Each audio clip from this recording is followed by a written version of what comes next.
Yeah? Yes. Yes, you can start. Okay, great. Thank you. So nice to meet you all. I'm sorry I don't know your names, but it's okay. We get to know each other. So I don't want to just talk one way. Stop me and ask me anything you want anytime, because otherwise you can just read all this in books. Idea is to talk. How many of you have had a course in general relativity? You have had, yeah? Two people, three people. For rest of you, it's new. Okay, so I try to present it in such a way that even if you have not heard of it before, you will get some idea. But otherwise, then you will please have to read the textbooks. These notes are available at this link. You can download it from here. I'll show this link on other slides also. So if you don't have time to copy it right now, it's okay. So I have to give 4 lectures. I did not call it general relativity and cosmology. I prefer call it gravitation and cosmology. General relativity is the theory of gravitation currently accepted, but it could change. So it's not the final word on gravitation. So 4 lectures. First is equivalence principle and curvature. Second is Einstein field equations. Third is the black hole solution. And the fourth is the cosmological solution. I thought I'll put this as a separate lecture, but it will get included somewhere earlier. So we do. So these 4 lectures. Okay, so today we want to talk about this first thing. What is equivalence principle and curvature? So these are the textbooks from which I've taken little pieces. You can use these books or you can use any other books that you like.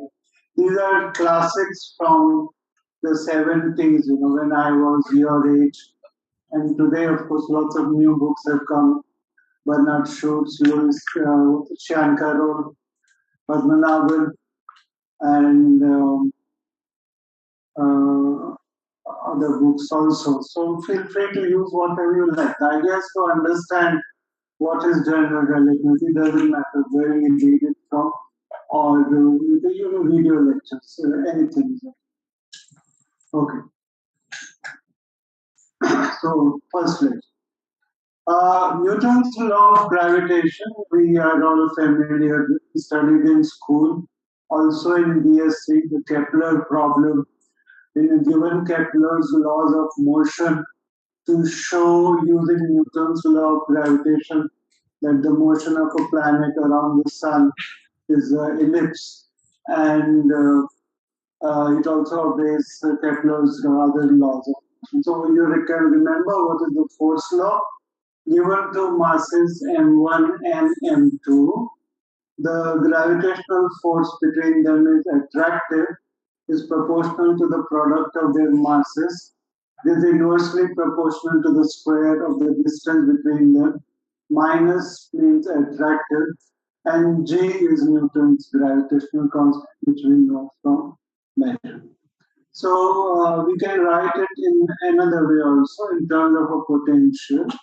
If phi is the gravitational potential, then the force between the bodies, suppose this should have vector sign, I'm keeping it simple, is minus gradient of the potential.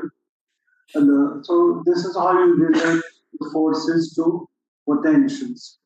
And a more general way of writing Newton's law of gravitation is as the Poisson's equation. Given rho, which is the mass density. There are many masses, maybe a continuous distribution of mass on many masses, and rho is the density at any given point, mass divided by volume. That is what rho is. Then Newton's law of gravitation is equivalent to Poisson's equation of motion. Excuse me, I just put it off. Right. Okay.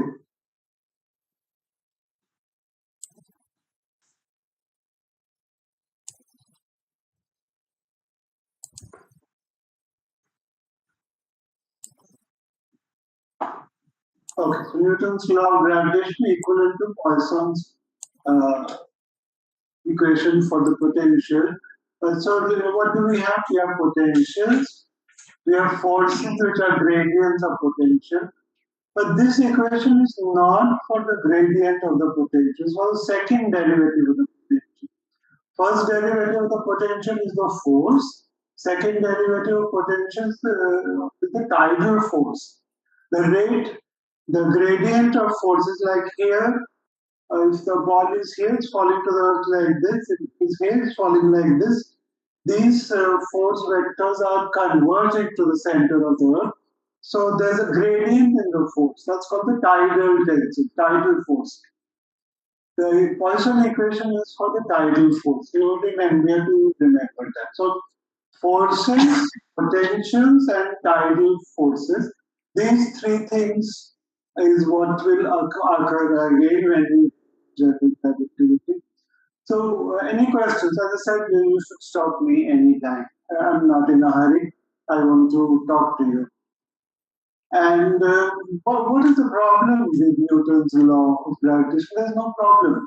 In 1905, when Einstein gave the special theory of relativity, at that time there was no observation which disagreed with Newton's law of motion, Newton's law of gravitation. So why was special relativity invented? Because Maxwell's laws of electrodynamics are not in agreement with Newton's laws of motion. They are not what is called Galilean invariant. Maxwell's laws of electrodynamics are not Galilean invariant. They are what are called Lorentz invariant. They are consistent with special relativity.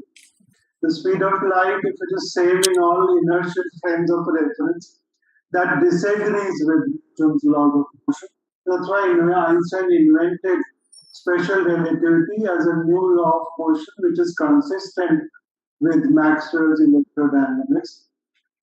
But then, having invented special relativity, Einstein had one more task at hand, namely, now Newton's law of gravitation is not in agreement with special relativity. Special relativity is invented to explain electrodynamics. But having invented special relativity, you realize that this, why is it not consistent with special relativity? Because it permits instantaneous action at a distance. Newton's law of gravitation permits instantaneous action at a distance. What does that mean? If this is the sun and this is the earth, the sun moves, the earth will feel a change in the gravitational field of the sun instantaneously, even though the distance is, so huge. And even though light takes 8 minutes to come from the sun to the earth, and light is the faster that any influence can travel, Newton's law of gravitation says no, we don't care about light. Where's light? There's no speed of light factor in Newton's law of gravitation. So we say Newton's gravitation is non-relativistic.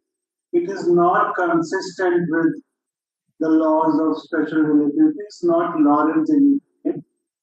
That is why Einstein was compelled to modify Newton's laws of gravitation to make them consistent with the laws of special relativity.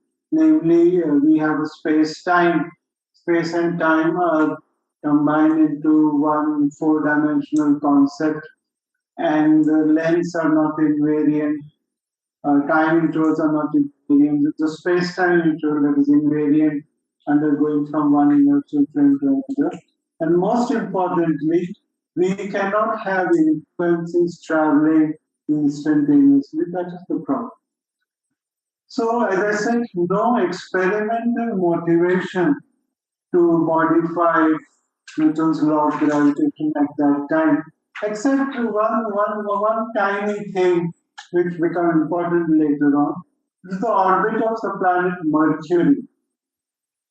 So, we know that the orbit is caused by the gravitational force of the sun, but there are other planets around. There's Venus, there's Earth, there may be some other body passing by. So those things perturb the planet, say, of the orbit of Mercury. So the orbit had been studied so well up to 1905 that it was known there was a slight unexplained anomaly. What was the anomaly? The orbit is an ellipse. It has a point of closest approach to the sun and the point of farthest distance from the sun. The point of closest approach to the perihelion. With the every time it completes an orbit and comes back, it doesn't return to the original position of the perihelion. It's shifted by an angle. Perihelion is shifted by a very tiny angle. This is called perihelion precession. Perihelion itself, the orbit is rotating over many orbits. And how much was the precession? Very, very tiny. 43 seconds of arc per century. You can 1 second is 1 over 3600 of 1 degree, and 43 seconds in 100 years. But such was the precision with which planetary orbits were known by 1905, and that was not understood why is it happening. And motivated from some earlier findings, it was proposed that there is one more planet between the Sun and Mercury. It was given the name Vulcan. And people said, let's look for Vulcan. If you place it at the right place with the Sun and Mercury, it can cause this 43 seconds of arc anomaly perturbation and explain it. Why did people think of having a new planet? Because it had worked earlier once. The orbit of Uranus showed a similar anomaly, and they said maybe there's one more planet, Neptune, and they found Neptune. This is what I call an example of dark matter. You don't know whether it is there or not, you couldn't see it, but it was perturbing somebody else's gravitational orbit. You predicted dark matter and you found it. But some people said maybe there is no planet like Neptune, maybe Newton's law of gravitation is breaking down in the outer regions of the solar system. Today we know that's not true, but how do we know it? We know it only from astronomy. So some people said, no, maybe Newtonian gravity is after all not valid over large distances like that of Uranus. But that story fell through. Neptune was found. And then they thought, okay, it worked there, so maybe there's one more planet which is perturbing Mercury. So there's always this question of is there dark matter or should I modify the law of gravity? You see what I'm saying? For Uranus, dark matter. You know what happened for Mercury? You know the story? Probably you know the story. That turned out there's no Vulcan. And Einstein found that when he made the relativistic theory of gravitation, general relativity, he could explain this 43 seconds of Earth. So work of genius. Even a man like him went crazy. He said, when I found my what we call Einstein's equations and calculated how they perturb the precession of Mercury's perihelion, he got 43 seconds. Could I got 20? Could I got 80? Could I got nothing? I'll show you the formula. Some of you have seen it. He got 43 seconds of arc and then he knew the theory. But he was not set out to explain, to modify Newton's gravity in order to explain the orbit of Mercury. That was not the motivation. It was a very small thing. But it is his genius to realize that, okay, let's check. And of course, he also predicted the bending of light, but that had not been observed. So this is what we call a post-diction. Namely, there was something which was anomalous, and it turned out this time it is not dark matter. You understand? For Uranus and Neptune, it was dark matter. For Mercury's orbit, it is modified gravity. Let's call Einstein's gravity modified gravity. I emphasize on this because the same is the situation with the current dark matter story. Orbits of stars in the outer regions of galaxies do not obey laws of Newtonian gravitation, even though the motion is non-relativistic. And most people are saying that's because there is dark matter. But how do I know? How do I know until I find dark matter? Until I find Neptune, I'm open to the idea that gravitation was breaking up. And because I did not find Vulcan and general relativity, so we said it is modified gravity. The same is the story, in my opinion, about so galaxy rotation curves do not obey Newton's laws of gravitation. They are not Keplerian. Is it because there is more matter which is hiding and so that you can still work with Newton? Or is it that do I have to modify Newton's law of gravitation and hence modify general relativity? Because Newtonian gravitation is a limited case of GR. If galaxy rotation curves are explained by modified Newtonian dynamics, GR also has to be modified, and we have to modify gravity once again. That's why I call these lectures gravitation and not general relativity, even though it is true that GR is the most beautiful amongst all theories of forces. You want to ask me anything? Okay. Tidal force, physically, uh, let's see. Suppose you look at the gravitational force of the moon, the Earth. The Earth is round, moon is here. The part of the Earth closer to the moon experiences stronger moon gravity than the part farther away. And yet the Earth is one body. What is it going to do? Will it move like this by responding to the force at the front end, or move slowly by responding to the force at the second end? The Earth stretches. That's why you have tides, because there are different forces in different parts. The tidal force is the gradient of the force from one place to another. It's dF by dr. Grad phi is force, and there's one more derivative, second derivative of potential, the derivative of force. So Poisson's equation of motion, not motion, Poisson's field equation is equation for a tidal force. Same will happen with Einstein. They will be what are Einstein equations going to be like? Going to be actually conceptually very similar to this, except that they have to be relativistic. It cannot be a Laplacian. There has to be a time derivative also. Like Klein-Gordon equation is not Laplacian, it's a D'Alembert. The Maxwell's wave equation is a D'Alembert because that's Lorentz derivative. So there has to be a time derivative. There has to be something which will play the role of potential.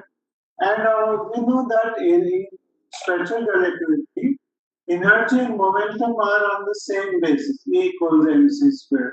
Energy and mass are convertible. Mass, when it moves, it has momentum. So momentum is related to energy, E equals mc squared gamma. We uh, cannot have just mass density. You have to have something that represents momentum. If you recall Maxwell's equations of motion, they are very similar. Wave equation, instead of one potential, I have a vector potential AI, and instead of the Laplacian, I have the D'Alembert. Laplacian minus second time derivative, right? Box, it's called box. So Maxwell equations are for a vector potential. Newton's equations for a scalar. Einstein equation will be for a second rank tensor. Simply means put two indices. Phi for Newtonian potential, AI for vector potential of Maxwell, and GIK, the metric which will come to second rank tensor. Think of it as a matrix. If it has two indices I and K, it's a matrix. If I and K both have four components, a 4 by 4 matrix. Right? So Einstein equations will have 10 potentials.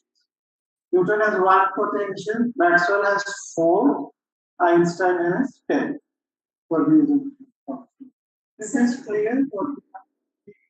So is the tidal somehow related to tidal locking? Tidal Locking of planets which start. Yeah, it is the same thing. Whenever we use the word tide, the word tide also comes. Tidal means variation of force from one part to another, given, let's say, a rigid body or even other. Yes, it's the same thing. And how does the tidal? I don't know, but I have to read it. I know the word tidal locking, but I have to read it. Don't remember. Alright, so with this introduction, we want to convert this into a relativistic law of gravitation. And what did Einstein do? Could have done something very simple, replace this box, this Laplacian by a box. You could do one thing, it would be immediately relativistic, but that has at least one problem, namely that you have to deal with energy momentum, which is a four vector.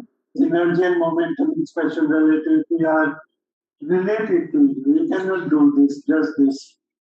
So you have to at least have four vectors. So you can try a vector theory of gravitation. Box AI equals 4 pi GI, where A is now the gravitational vector potential.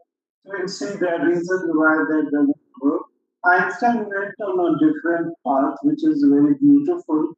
It was not just a brute force maths. He had an insight, which you probably know about, which I want to share with you, and which is what came to be known as the principle of equivalence.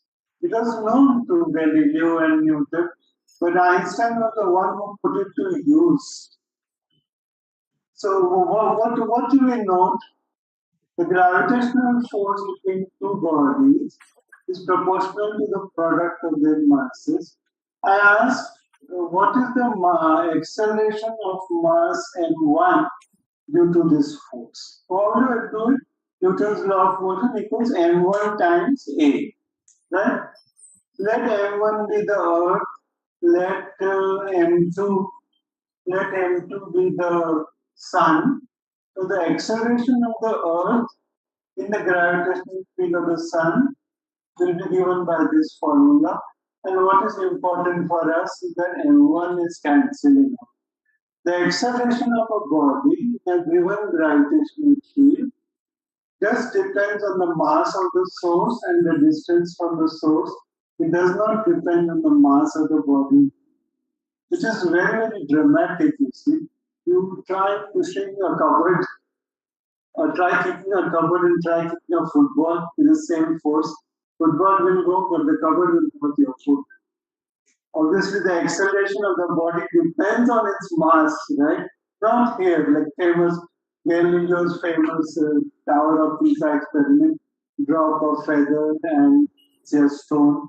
They will both fall to the stone earth together, provided there is no air or no air friction.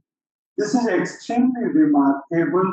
It happens only for gravity, not for any other force. You can see, no? Because if this is Coulomb's law, the let's say the electrical attraction with the electron and the proton, you don't put masses, you put values of their charges. E squared by R squared. But on the right hand side, I don't put charge, I put mass. That's Newton's law of motion. E squared by m squared equals ma, and there's nothing to cancel. You get an E by m, right? So, the acceleration of a body in an electric field is non-independent of mass, whereas in a gravitational field, it is independent to the mass of the body. This was known to Newton. But this was Galileo has done the experiment. But what does it imply? What is its far-reaching implication? That Einstein's genius, 1907, this realization that this means something deep. He called it the happiest thought of his life. What is it? What is the implication? Let the feather and the stone fall because of gravity. Now, Einstein does this thought experiment, the elevator experiment. No, these things are not falling. They are there, but they are being seen from a lift or elevator which is accelerating upward with the same acceleration g with which the earth is pulling the feather and the stone down. You won't know a difference. You see this, it's obvious, no? Because they are falling with the same acceleration.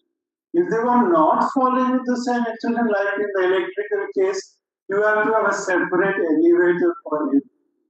That is no good. What is an elevator? What is an accelerating elevator? It is a non-inertial frame of reference. Motion in a non-inertial frame of reference is indistinguishable from motion under a gravitational field in the opposite direction. That is the implication of the fact that the acceleration is independent of the mass. You see that? This is a property of the. So what is the principle of equivalence? That you can either describe motion as being due to gravitation, or you can describe the motion as if there is no gravity, but you are observing from a non-inertial frame of reference. Physics in an inertial frame with gravity is indistinguishable from physics in a corresponding non-inertial acceleration. This is the principle of, and it helped Einstein in another way. He wanted to generalize special relativity from inertial frames to non-inertial accelerating frames. And this is like killing two birds with one stone, you know. Also make a theory of gravity. What is the theory of gravity? Whatever physics laws for motion hold in non-inertial frames, that is theory of gravity. We'll come to that. That is generalize special relativity to accelerating frames, and in the process also make a theory of gravitation. So this is the principle of equivalence that we, and it is tested to a very high efficacy. It is not shown to be highly as of now. Any questions? Oh, great. Let's go on. All right. So, what is it that we can? What is the insight for these non-inertial frames or accelerating frames? Einstein's insight is that in an accelerating frame, the geometry of space-time is not Euclidean. So what does that mean? This plane, the geometry is that of Euclid. Given a line, you can draw another, and a point outside it, you can draw another line parallel to it. The sum of the angles of a triangle is 180 degrees. This is Euclidean geometry. Space-time of special relativity, Minkowski space-time, is also Euclidean, called pseudo-Euclidean because there's a minus sign, dt square minus dx square minus dy square. But otherwise, it is Euclidean. It is what we call flat. You understand that, yeah? But if you have a non-inertial frame, an accelerating frame, a common example that is given is a merry-go-round or a rotating, merry-go-round on which you're standing on the edge. So what is going to happen to space-time? There is a Lorentz contraction along the direction of rotation because there is a motion. But there is no Lorentz contraction in the perpendicular direction to the direction of motion. There are no length contractions perpendicular to the direct. If motion is on the x-axis, dy prime is dy. There is no Lorentz contraction there. So now if you ask yourself the question, what is the circumference of a circle in this rotating frame of reference? It's an example of accelerating frame. 2 pi r. 2 pi r is the circumference. R is the radius. But this circumference has contracted now. The diameter has not contracted. So the ratio of the circumference to the diameter is no longer pi. The circumference to radius is no longer 2 pi. This is an example of non-Euclidean geometry. Or the surface of a sphere. Yeah, it is not Euclidean. the sum of the angles of a triangle on a surface of a sphere is more than 180 degrees. Generalizing that concept in non-inertial frames of reference, the geometry of space-time is non-inertial, and non-inertial frames of reference are indistinguishable from gravity. Hence, gravity can be described as the geometry of space-time. Do you get that? What the sun does, it changes the geometry of space-time around itself in a mathematical way we will learn. And Earth responds to that new geometry. The Earth is still moving on a straight line, but the ellipse is now a straight line in this new geometry. In the original picture, the ellipse is a curved path because space-time is flat. The ellipse is a curved path. But in this new picture, this new geometric picture, the Earth does move along a straight line. It is the straight line of the curved geometry. The ellipse is a so-called geodesic of the non-Euclidean geometry of space-time caused by the mass of the sun. So I hope you get the picture. So what is general relativity? It is like saying the source, whatever it is, energy, momentum, this source is producing curvature. The left-hand side will be the curvature of space-time. The right-hand side will be matter, energy, momentum. So that is Einstein's equation. Very nice, and now looking back, simple generalization. Although for Einstein, 1907 is when he realized the equivalence principle. It took him 8 years to then figure out how to write a geometric equation, how to generalize this so that you can say matter curves space. And what is the equation? Einstein equation. It took 8 years, a lot of help from his mathematician friend Marcel Grossman. And it takes a work of genius to realize, to figure out what are the correct equations. Today it's very easy for us because we told the truth. So again, please let me know if you have any questions. Okay, so now our task in coming today's lecture and tomorrow's lecture is to try to derive Einstein's field equations with some hindsight that we will build geometry around what is known as this function, the metric, Gij, the metric or the metric tensor. What is the concept? It is very simple. In Euclidean space, what is the distance between 2 points? Dx squared plus dy squared plus dz squared. If they are dx, dy, dz apart, distance function is what is important. And ds squared equals dx squared plus dy squared plus dz squared is called the line element. This ds squared is the line element. X, y, z are the coordinates. Dx, dy, dz are the differential distance. In special relativity, what is the line element? ds squared plus dt squared minus dx squared minus dy squared minus dz squared. 4-dimensional. And or sometimes we write it as minus dt squared plus dx squared plus dy squared. It's the same thing. This is what we call signature. Either you work with the signature plus minus minus minus, or you work with the signature minus plus plus plus. So here, depending on which book I use, sometimes there may be a mix-up. Listener Thorn will use minus plus plus plus. Weinberg and other which is both use plus minus minus minus. It's a headache, but it's not a problem. So what is eta ij? Eta ij is the flat space-time metric tensor. It's a thing for this is a matrix. Eta ij is a 4x4 matrix. Now which is diagonal. 1 minus 1 minus 1 minus 1. Right? Because there were and I and J are what are called contracted indices. If an index appears twice, once down, once up, it is called contracted and it is summed over. So I will take the value 1, 2, 3, 4. J will also take the values 1, 2, 3, 4. Eta 1, 1 is 1. Eta 2, 2 is minus 1. Eta 3, 3 is minus 2.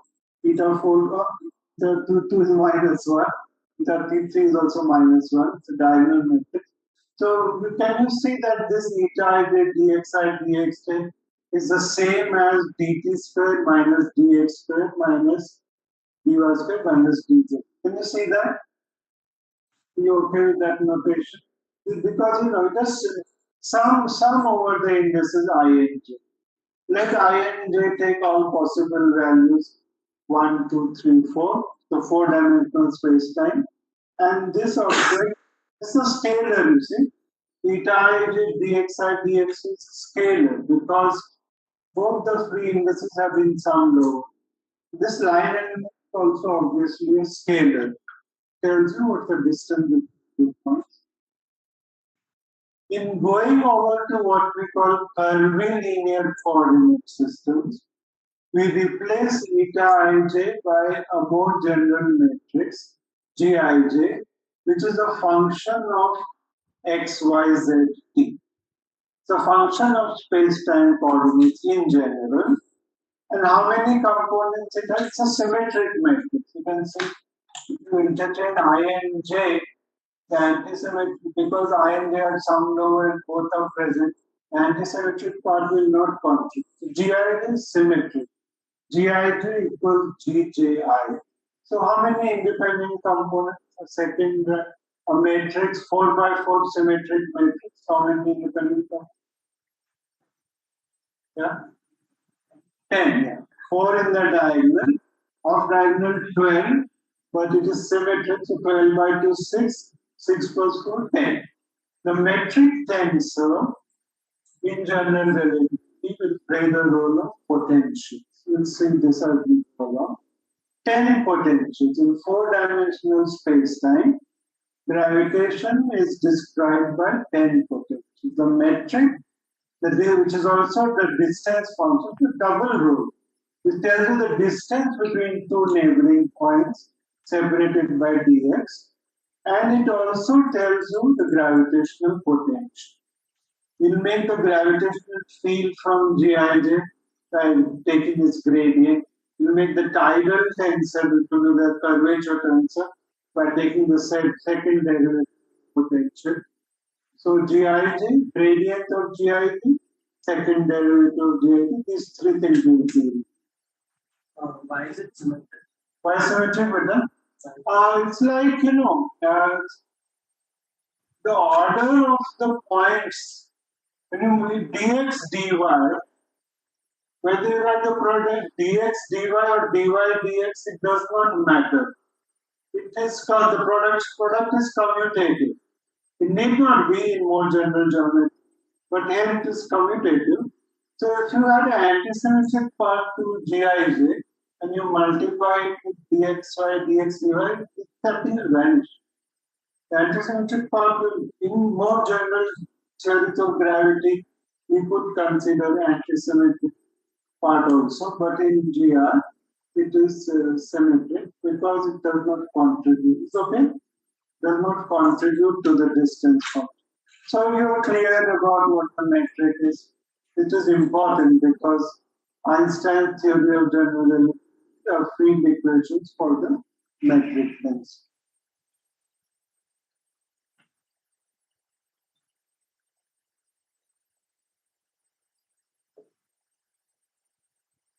Now scalars don't change under coordinate transformation. Vectors will change if you make a change of coordinates. The components of the vector will change. If you have a vector in the xy plane, you rotate the plane, the component of the vector will change. The rotation of the plane is a coordinate transformation. So this is a second rank tensor. The metric is a second rank tensor because it has two indices. It's a second rank tensor in 4D space-time. Of course, you could have higher dimension, lower dimension space-time. They also have a metric. Like on the surface of a sphere, the coordinates are the two angles, usually denoted theta and phi. Phi is the azimuthal and theta is the polar angle. What is the distance between 2 points? r square d theta square plus r square sine square theta d phi square. On the surface of a sphere, that is the distance between 2 points, where r is the radius of the sphere. So then what is the metric tensor there? One component is r square, the other component is r square sine square theta. G theta theta is r square, g phi phi is r square sine square theta. That's a metric. You can define a distance function on different surfaces. Surface of a cylinder, there is a z-axis, the axis of the cylinder. There is a azimuthal angle phi. So what's the line element? ds square equals r square d phi square plus dz square. That is obvious, no? So what is the metric now? G phi phi is r square and g z z. G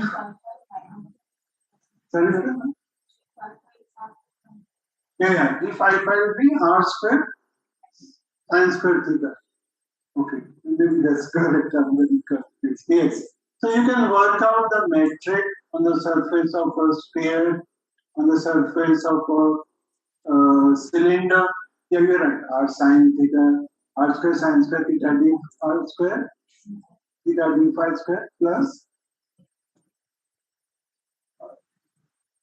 Okay, we can work it out. It's not that. All right. So how does the metric transform under coordinate transformation? Xi to x prime I. These are two different coordinates. One is xi, one is x prime I. So very easy to remember. So here indices are lower down. These are called covariant indices if they are down. They are called contravariant indices, they are up. So it's the same quantity, the same tensor, either it is in a covariant way or in a contravariant way. If it is contravariant, this is the law of coordinate transformation. See mn here, partial derivative, m is sum, n is sum. The only free indices on the left are I and j. So I and j should remain unsummed on the right hand side. Everything else should be summed over. This is one factor of this partial derivative form for every index. Del x prime I over del xn and m here, x prime j over del xn n here, and mn. So this is how a second rank tensor would transform. For some other tensor, which is second rank, the law of transformation would be the same. This is for the contravariant tensor. If you have these two indices I and j below, same structure except primed and unprimed will get switched. The downstairs will be primed, upstairs would be unprimed. Yeah, but this mn and summing would still have. Okay? So, alright. So, give me some idea what is a metric tensor. It has 10 components in 4D spacetime. These will be the 10 gravitational potentials, one of which will be Newton's potential phi. And if you take so it turns out when speeds of bodies are high or gravitational fields are strong, that is when we need all 10. When the bodies have non-relativistic speeds like Earth going around the Sun, only one component will be non-zero, and that will be phi. The metric will reduce to the Newtonian potential, and general relativity reduced to Newton's law of gravity. We will come. So I hope the first two lines you are okay with. Any questions, please tell me. Okay. Now I want to ask this question. Here is a space-time whose distance function is given by this metric tensor. There are some functions of space and time. So this is already my introduction to geometry. Now, in a non-Euclidean geometry, you cannot have eta ij. it will be some curved coordinate system like on the surface of a sphere. Okay. Of course, using a curvilinear coordinate system does not necessarily mean geometry is Euclidean. The geometry on the surface of a cylinder is not non-Euclidean. It is Euclidean, but you can use non-Euclidean. So we'll come to the mathematical quantitative understanding how to tell whether a surface or a space-time the geometry is non-Euclidean or Euclidean. If it is Euclidean, you can set up these Minkowski space-time coordinates. You can also have curvilinear coordinates. But if it is non-Euclidean, you will not be able to set up Minkowski space-time coordinates except locally. Locally meaning over some small interval. Why that is allowed, that is very obvious. It is because of the equivalence principle.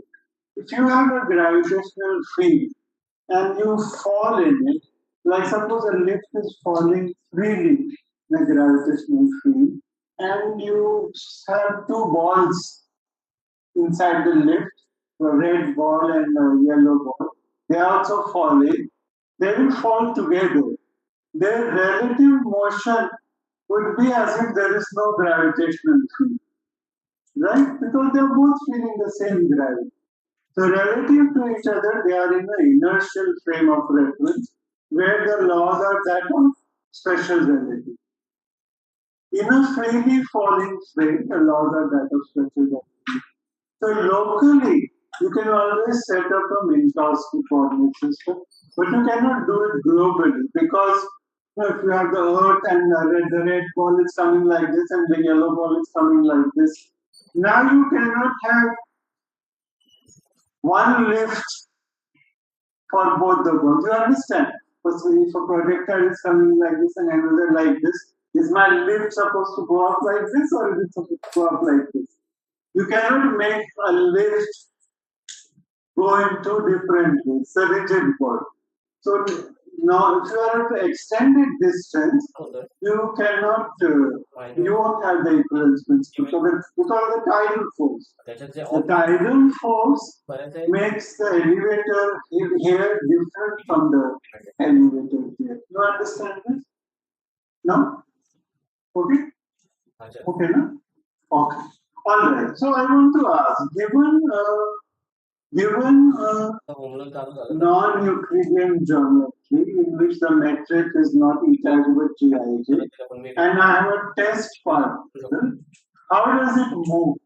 So we can already answer this the following question in geometry. The sun is producing some gravitation, which is Newtonian gravitation potential 5.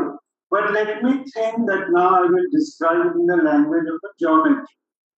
Because the equivalence principle applies in the Newtonian case also. It's not that it applies just in GR, it applies in Newtonian gravity also. But Einstein utilizes it for Newton as well as the GR. So what is the sun doing? It is producing a metric. We'll come to find out what is that metric. But suppose the metric is given, how will the Earth move? Given a Gij to the sun, I know the motion is an ellipse, but I now want to describe it in terms of what is the metric doing. So the answer is very simple, very beautiful. You know, in special relativity or in ordinary Newtonian mechanics, motion from one point to another is along a straight line. I can derive that from a variational principle. I go from here to here, so I say maybe this path, maybe this path, maybe this path, or maybe this path. Which is the path chosen? The one with the shortest distance. Or more mathematically speaking, the one that extremizes the path length between the 2 points. Right? Extremize allows for maximum as well as minimum. The same is true in special relativity. T, x, y, z in my space-time. From a point T1, x1, how does the particle go to a point T2, x2? Takes that path which minimizes the difference dt square minus dx square minus dy square minus this, which is this. The distance function ds integrated from the start to the end point is extremized.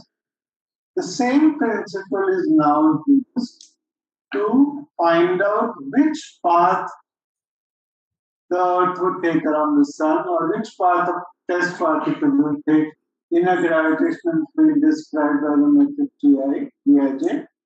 It will take that path which extremizes the distance function. So what is the distance from a space-time point A to a space-time point B? It is ds integral from A to B, right? You understand that. What is ds? It is gij dxi dxt to the half. I divide it by what is called the affine parameter, which labels the points per path. I use this point lambda 1, at this point lambda. So it's a parameter which labels the points on a path. So I'll introduce that length, first called an affine parameter d lambda. And now this is an integral. This is the total length. It will be different depending on which path you right? What will change along different paths? Not only will the coordinates be different length, the metric is changing.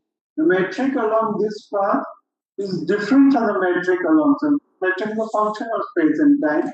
So that is part of this integral.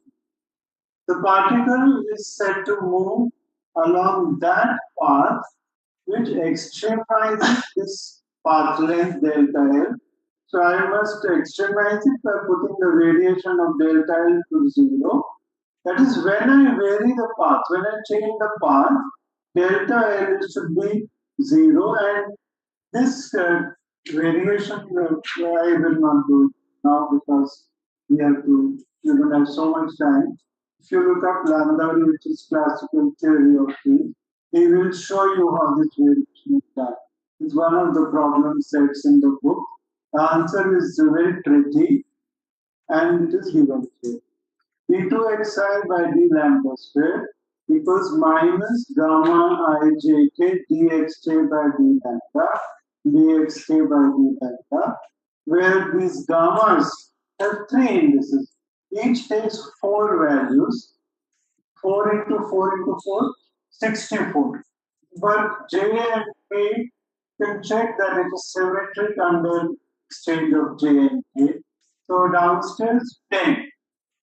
4 by 4 symmetric 10. 10 into 4 40. These are called Christopher symbol. This is their definition. Because the metric is here. This fellow will, when I do the variation and all the differentiation, this thing is called the geodesic equation of motion. This is if you want to find the path of the Earth around the Sun, it is given by this equation, which is interestingly the same thing as F equals ma, where F is the gravitational. These gammas are the forces. G's are the potential. Gradient of the potentials are forces. So these are forces. Metric is the distance function or the potential, and gamma, the Christopher symbol, which are symmetric, they are forces. How many force components? 40. There's one, or it was a vector, Newtonian gravitation, 3. Special relativity, 4. So force 4 vector, but now 40. In the curved space-time, this is called a geodesic equation. So we have already been introduced in the geometric language to the potentials, that is the metric. We have been introduced to the forces, that are these gammas. So now given any metric, suppose the metric on the surface of a sphere, GRR, no, or G theta theta no, is R square, G phi phi sine square theta, R square sine square theta. So there are the 2 by 2 space. So it's a 2 by 2 matrix. The off-diagonal components are 0. And what are your coordinates? Theta and phi. So you can find the gamma. In two-dimensional space, there will be 4, I think 16. 2 by 2 matrix, symmetric, 3, 3, 1, 2, 3, 3, 6, sorry. 2 by 2 will have 6. So you can do that calculation. So when you go home today, find the Christoffel symbols for the surface of a sphere. So is this okay? Any questions? Why do we need to have an affine parameter and label the points for this? Why should we do that? So, Peter, what will I do here? How will I write the geodesic? Of course, here, good point. But okay. This ds you understand. So I can actually replace this lambda by s. So the problem is when we deal with light rays. Light rays are null rays. The ds square is 0. Right? So I cannot just put ds here. The equation doesn't make sense. That's why we keep a separate parameter so that light rays are also. By the way, although not obvious, light rays obey the same equation of motion. If for particles whose mass is not zero, you can put ds. Right? But if you want to deal with light rays, you need some other. Is that okay? All right. So now let us, we have to see what is next. I want to take the Newtonian limit of this equation of motion and make sure that, whatever we knew from Newton is recovered. So that's our benchmark. Generalizing Newton, but we can't drop Newton. Okay. So this can also, the following can be shown. Given these gravitational potentials, so gammas are the fields, right? We call them the forces, but the gammas are the gravitational fields, GIs are the potentials, gammas are the fields.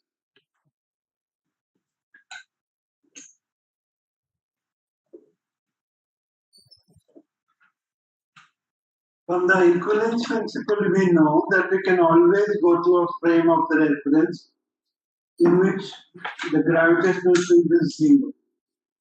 Locally, just free fall, yeah? Not globally. Locally, just free fall.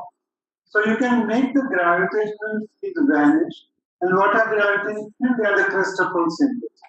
You can always locally find a frame in which Gij is eta ij and the gammas go to zero. You get what I'm saying? At any given point in space-time where there is a gravitational field, you can find a frame of reference, the so-called locally flat frame, in which Gij becomes eta ij and the gammas go to zero. So the real information about curvature will be in the tidal force. That will be the derivative of the gamma. We'll come to that. Curvature will be space-time derivatives of gammas. Those cannot be made to vanish by free falling because, as I said, the yellow ball is falling towards the center of the earth here, the red ball is falling towards the center of the earth here. The curvature is there because of the tidal force. Because these two gravitational vectors are not parallel. If they were parallel, you can just free fall. You won't know there is any gravity. But when they are converging to the center of the earth, they are not parallel. And hence you know there is gravity and there is curvature. So this tidal tensor is the true curvature, and that is only proportional to the derivatives of gamma. We'll come to that. Okay. Weak field limit means gravitational fields are almost flat. Flat means no gravity. Gij and eta ij, no gravity. But if Gij is slightly different from eta ij, that's called a weak field. Now the weak field can be non-relativistic when the moving body is moving non-relativistically. A weak field can also be relativistic. Gravitational waves. Gravitational waves are relativistic. There is tiny perturbation of flat space-time or background space-time. but they are not non-relativistic, moving with the speed of light. So weak field means the metric departs very little from flat space, right? Like here, G00 is 1 plus 2 pi by c square. This is a weak field, and if I also impose the condition that the motion is non-relativistic, so weak means phi by c square is much less than 1. Potential will be measured in units of c square. You can convince yourself that potential has the dimensions of square of the speed. So we'll be measuring respect to c square. If you put these conditions in this equation, please try that as a homework. Take this geodesic equation of motion, put these conditions in it. Only G00 is non-zero. All other components are zero. That equation will become d2x by dt squared minus grad phi. That is the equation of motion according to Newton in a gravitation field, because minus grad phi is the force per unit mass. The mass drops out. Force per unit mass, then this is the X. So this is the Newton. This is verified. This is a good equation of motion because you know that it satisfies the Newtonian limit. Now, going to the next point, I can write this equation of motion, this geodesic equation, in one other way also, like this. Define this vector vi, dxi by dy. Then the equation, the geodesic equation of motion, please verify this, not very difficult, can be written as follows. Bring this gamma term to the left. So you have something plus something equal to 0. That can be written like this, where V is this fellow, and this Vi semicolon J is a short form for this. This is a definition. This is called the covariant derivative. Vi colon J is the ordinary derivative, the partial derivative. Vi comma J is del Vi by del Xj. But Vi colon J is the covariant derivative, which includes this gamma term. It keeps track of how a vector changes because you are on a curvilinear coordinate system. If you are on a curved coordinate system, the components of the vector change not because just of the intrinsic change. Intrinsic change is del Vi by del Xj. Components will also change because the coordinate system is itself curving. That change will be kept track of by the gammas. If the covariant derivative of a vector along a curve is 0, we say that it is being parallel transport. So locally parallel to itself, the way to move that is to keep the covariant derivative 0. The intrinsic change has to be balanced by the change that is coming by the curving of the coordinate system.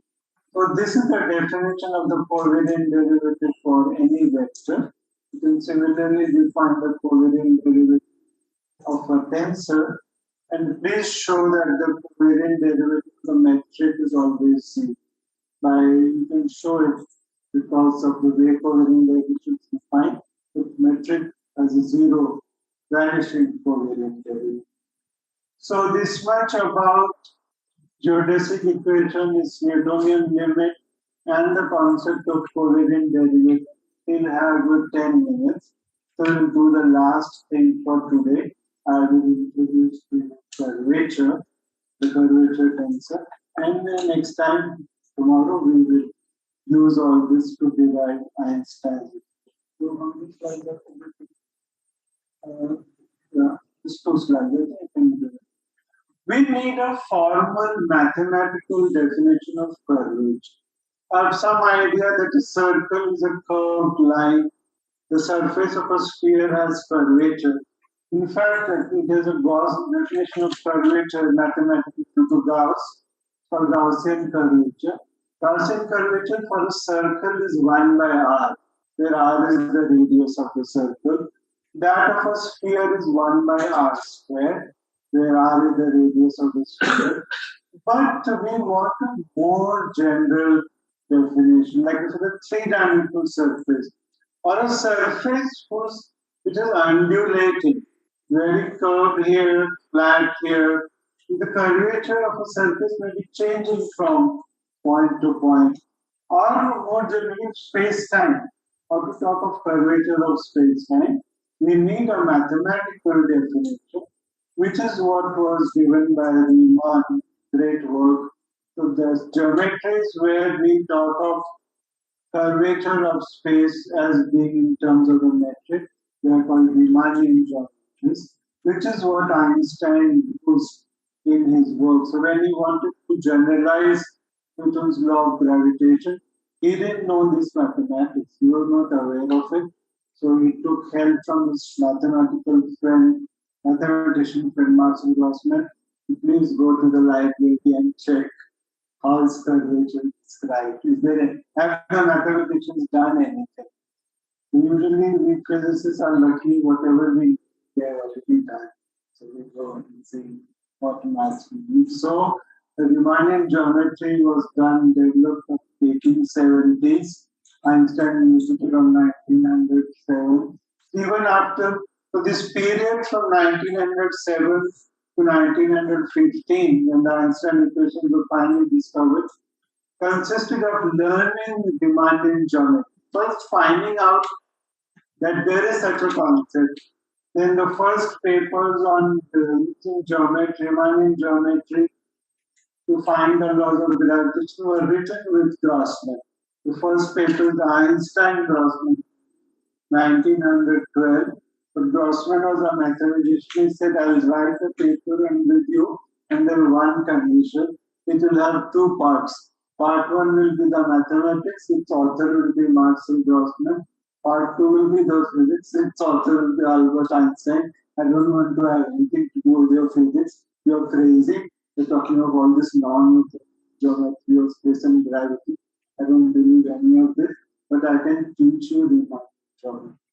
So that was the condition under which this 1912 paper was written, in which unfortunately there was a mistake, and the conclusion of the paper was Riemannian geometry cannot be used to describe gravitation. Okay, the wrong conclusion, 1912, due to some reason which you can look up, they did not understand coordinate transformations and their role in tensors. But then 3 years later, Einstein realized they had made a mistake. By that time, Grossman had lost all interest in his whole business. So Einstein wrote the paper himself, and he found the correct equations of motion. Okay, so how to have a mathematical definition of curvature for a general surface? There are many ways to arrive at it. One way is that when you suppose you have a geodesic in a space-time, and consider space a closed loop made of geodesics. Here, to like on the surface of a sphere, go along the equator, some distance along the equator, go to the north and come back to the starting point. Imagine a vector which is tangential to the equator. So go tangentially along the equator. Now take that vector to the north pole and come back. It will be 90 degrees to the starting point. Can you see that? You go horizontally, you take it up like this, and then you come like this. You try to visualize this. Parallel transport of vector along the geodesics or the great circles of a sphere, equator, north pole, back along the starting point, another part. You have a turn. So what's happening? A vector changes, even though it's transported parallel to itself, it changes if there is curvature. If the surface is curved, parallel transport along a closed geodesic loop will change the vector component. That change is quantified by Riemann's curvature tensor. That is, this you will find this in Landau equations. This we know. you transport a vector like we have said here, transport is parallel to itself, you'll see from here that the change will be given by this expression because the covariant derivative is 0. Now you want to parallel transport it along a closed geodesic curve. What do? You do a line integral of this. So this line, so like this line integral is over this closed loop, path. We can solve line integral using Stokes theorem by converting this line integral into curl of the function integrated over the area. So this again I request to please look up on the that this integral can be solved using Stokes theorem to give the final result in the, sorry, this is not A, this is V. So you understand? Delta VI, Vj, delta, so this is Vk. Sorry, I'm correcting in the notes. This is Vk. This is an area element enclosed by this closed loop. Delta Fn is an area element enclosed by this closed loop. This function, which has 4 indices, it's a 4th rank tensor. This is called the Riemann curvature tensor, and it has this. Forget the indices, it's fairly decent form. 2 terms which are derivatives of gamma and 2 terms which are bilinear in gamma. Gamma derivative minus gamma derivative plus gamma gamma minus gamma gamma. And gamma, you know, in terms of the potential. You have the formula. If you put that in, you will have a very long, tedious, but otherwise conceptually not difficult expression for the curvature tensor, for the curvature of a surface in terms of second derivative. So you see the ideal tensor has arrived. You see? Second, because its first derivative of the crystal symbol and second derivative of the metric. Metric is potential, first derivative is forces, second derivative tidal tensor. So we know that we want to make Einstein equation by putting this Riemann curvature tensor equal to some matter source. So this we will do tomorrow. This object captures this information that the curvature of a circle is 1 by r, the curvature of a sphere is 1 by r. Consider the case of a sphere. I've written that as an exercise. Calculate the Riemann curvature tensor on the surface of a sphere. You know the metric r squared d theta squared plus r squared sine squared theta d phi squared. You know the metric, you can find the gammas, and hence you can find the curvature tensor. You will find that there is only one non-zero component, everything else vanishes, and that non-zero fellow is the 1 by r squared. Please do that exercise. It's very enlightening as you see that such a complicated function that is already. So these are given this definition of the Riemann curvature tensor. It has certain simple properties. It is antisymmetric in the first pair. That if you interchange I and if you interchange the first pair, it will change sign. It is antisymmetric in the second pair. It is symmetric in the exchange of the first and the second pair. And please show this as an exercise that it has 20 independent components. So otherwise 4 into 4 into 4 into 4, 256. But there are these restrictions which bring down the number of independent components. It obeys this identity which we will use tomorrow. It's called the Bianchi identity. It's a covariant derivative. You can make only one second rank tensor by contracting the indices of the Riemann tensor because of this anti-symmetry and symmetry properties. This second rank tensor is called the Ricci tensor, and you make it like this. Given the Ricci tensor, you can make a scalar. This scalar means one change under coordinate transformation, GIK, RIK. It's called the scalar curvature. So Riemann curvature tensor the Ricci tensor, the scalar curvature. Tomorrow we'll see that Einstein's equations are rank 2 equations, which will relate Ricci tensor, scalar curvature, and something that I will introduce tomorrow, the energy moment tensor. So, you have any questions here? Okay, so this is the last slide. This is the exercise. Please do it. It will help you learn the thing. A line element on the surface of a sphere of radius r given by this. Calculate the metric, the Christoffel symbols, the curvature tensor, the Ricci tensor, and the Ricci scalar. Show that the geodesics are the great circles.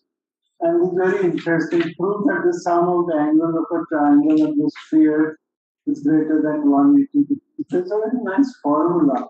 If you draw a triangle on the surface of a sphere, the sum of the angle is 180 degrees into 1 plus 4f. F is the fraction of the total surface area 4 pi r squared covered by the triangle. F is the fractional area of the triangle. So if F is 1 plus 4, 5. 180 into 5, 900. So somehow it's very interesting. If you draw a triangle which were to cover the whole sphere, the sum of the three angles is 900. So I don't have a feel for where this 900 is coming from. But please try to prove it. This is all for today. Tomorrow we'll do this. And you can find these notes at this link. So my time is up. We'll stop for today. Any question? You have a class at 4, is it? You have a class at 4? Yes. And there's your tape, right? Yeah. So please go ahead. Don't miss your tape. Okay. So there's a concept of light. Yes. And we say that inside the light, events obey the Causality condition. Yes. they obey that principle outside it. So what if you inside the light cone, if you draw a whole line, the slope is greater than 1. Right? No, T is vertical, X is horizontal. The slope inside the light cone is greater than 1. Huh? dt by dx is greater than 1. dx by dt is less than 1. All it means is you cannot move faster than light. If you are moving faster than light, your world line will lie outside the light. It will have a slope less than 45 degrees. Because it means dx by dt is greater than 1. So dt by dx is less than 1. So it's outside the light. And all it means is if you cannot move faster than light, you must lie inside the light. And we see that for the black hole, something funny. See,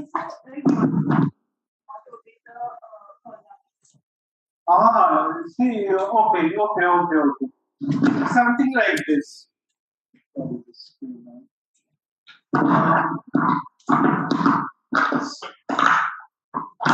Suppose I send a signal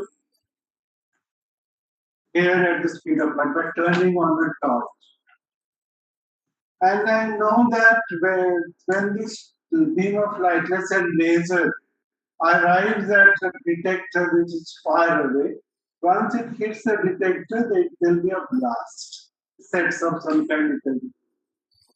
So suppose the beam of light arrives, hits the detector and there's a blast. I say this is a causal effect. This event has caused that by sending a signal at the speed of light or slower.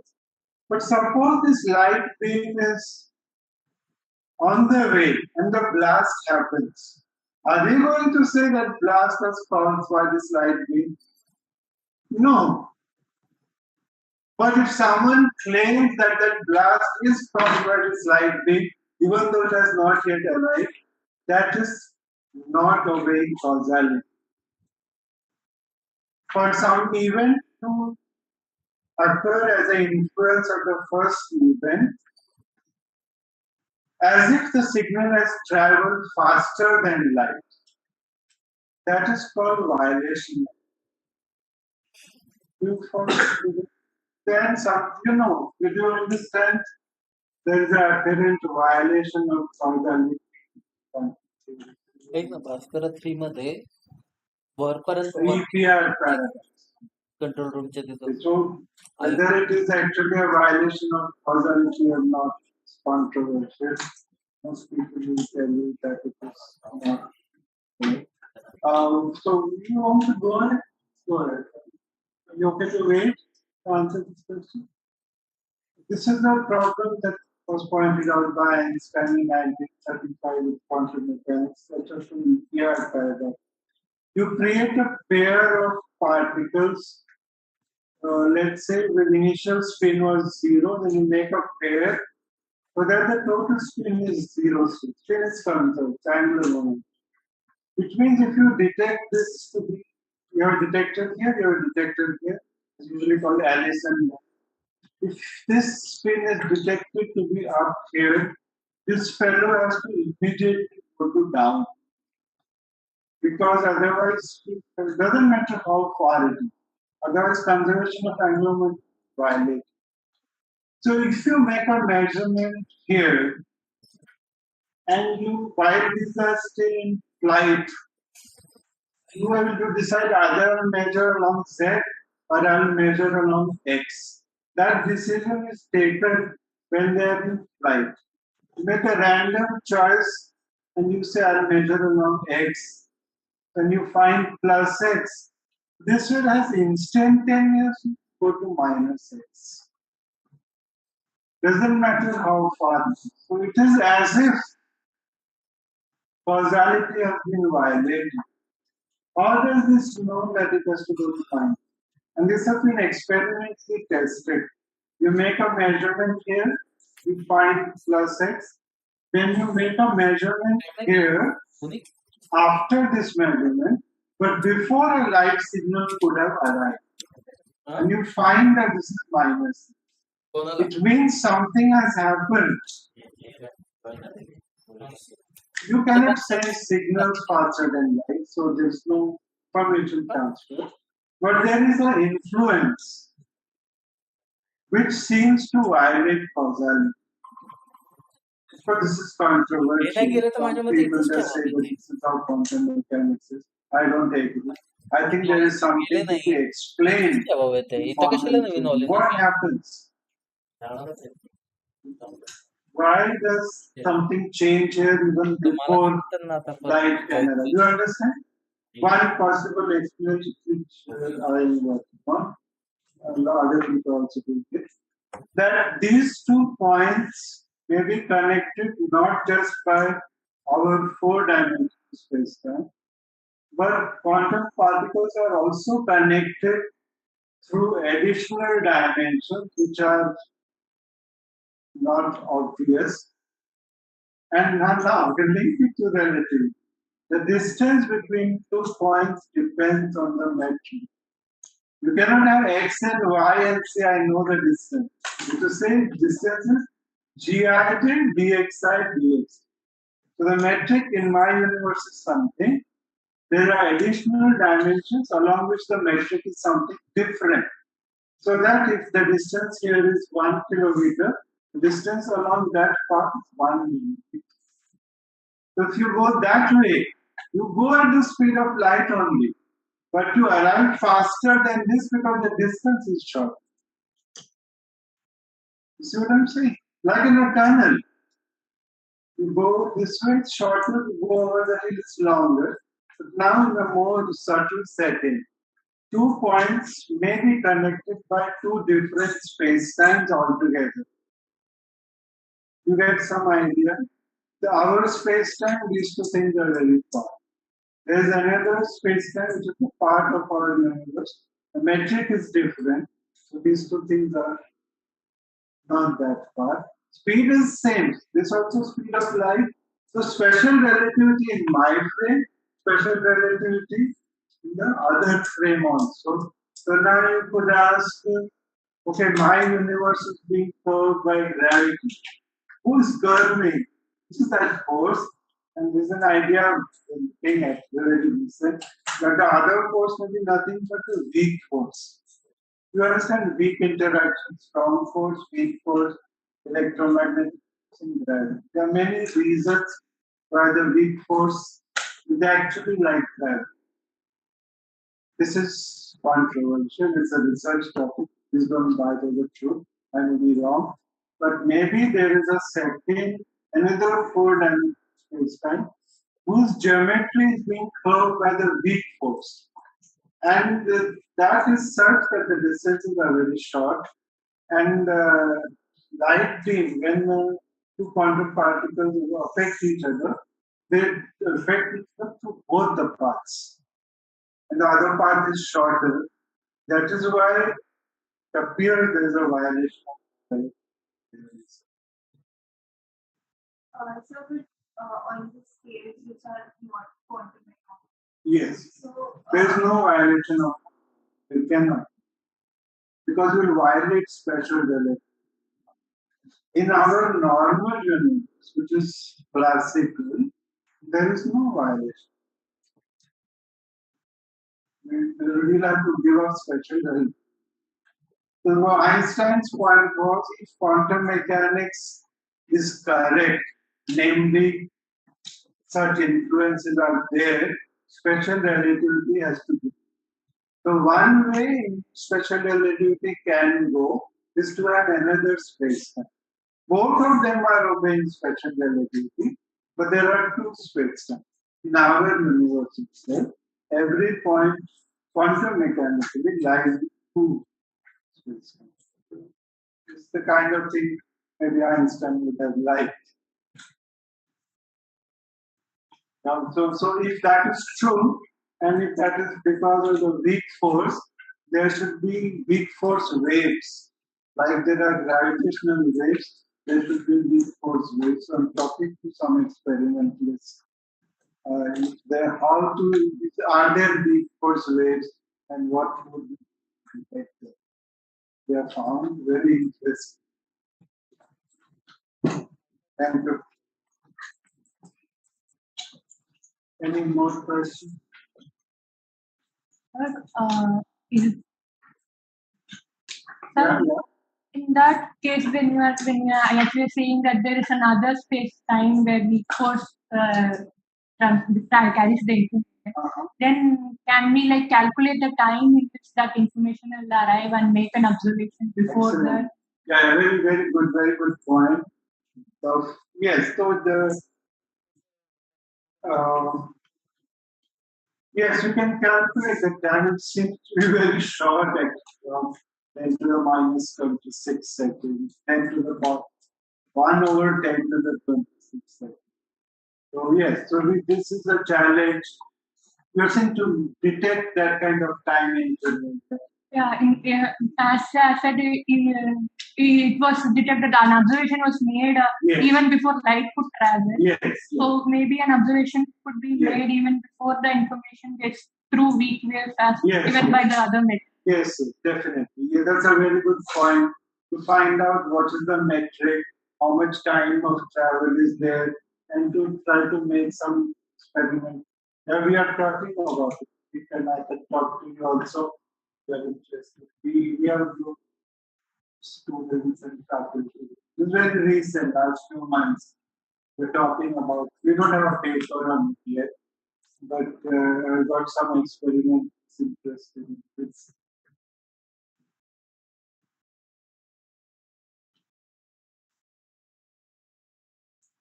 I'll take some time to pack up.